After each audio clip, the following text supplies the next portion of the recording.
एक दफ़ा ना हज़रत अबू बकर सिद्दीक और जनाबे उमर फारूक की ना किसी बात में शक्कर रंजी हो गई, इख्तलाफ राय हो गया। तो जनाबे उमर जरा डाढ़ी तबीयत के बंदे थे, डांट दिया अबू बकर सिद्दीक को। तो सिद्दीक एक बार नरम बंदे थे, माड़े दा की काम मोहम्मद नस जाना या रोना। तो वो गा के ना तो पहले घर रोए, फिर हुजूर के पास चले गए। जनाबे उमर कहते मुझे भी ख्याल आया कि यार ये मुझे नहीं करना चाहिए था। थोड़ी देर के बाद अच्छे लोग जो होते हैं उनका गुस्सा जल्दी उतर जाता है। कहते मैंने जाके जनाबे सिद्दीक अकबर के दरवाजे पे दस्तक दी तो पता चला वो तो घर ही नहीं। मैं समझ गया, मैं डर गया, मेरी टांगे कांपने लगी। क्यों डर रहे हो उमर? फरमाने लगे इसलिए डर रहा हूं कि अबू बकर जब अपने घर नहीं होते तो दरवाजा रसूल पे हो। सारी बात तो सुना दी होगी। फरमाते मैं नबी पाक की बारगाह में पहुंचा, सामने अबू बकर बैठे हैं, पुश्त मुबारक मेरे करीम रसूल की काबे की जानब, चेहरा सिद्दीक अकबर की जानब, दोनों की गर्दनें झुकी हुई।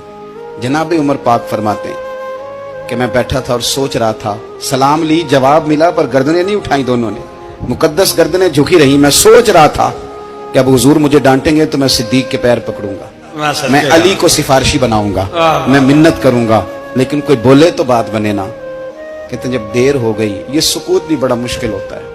ओहो, अगर कभी वो चुप कर जाए तो ये भी बड़ा मसला है, महबूब भी चुप कर जाए।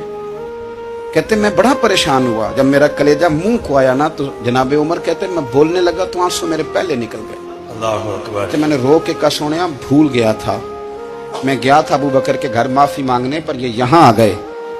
ये मेरे दोस्तों इसे मेरी तकरीर ना समझना, मेरे रसूल पाक के ये असल लफ्ज आपको किताब में मिलेंगे। आप तबक़ात इब्न साद उठा के देखें। जनाबे उमर कहते हैं मैंने अर्ज की हुजूर मैंने गलती समझ ली थी, मैं गया था अबू बकर के घर हुजूर, मैं भूल गया था। फरमाते हैं नबी पाक ने जब गर्दन मुबारक उठाई तो हुजूर की दाढ़ी आंसुओं से भरी हुई। और लफ्ज क्या थे? फरमाया उमर तुम मेरी खातर मेरे अबू बकर को माफ नहीं कर सकते थे। अब बात को समझे, ये नहीं फरमाया अबू बकर ने गलती नहीं की, फरमाया छोड़ नहीं सकते थे, तुम मेरी वजह से मेरे साहब को छोड़ नहीं सकते थे। फिर हुजूर ने फरमाया उमर ये सारा मक्का तलवारें लेके मुझे कत्ल करने आता था, यार ये अकेला था, इसने खोल के बाजू कहा था कि जो हुजूर तक जाएगा मेरी लाश से गुजर के जाएगा।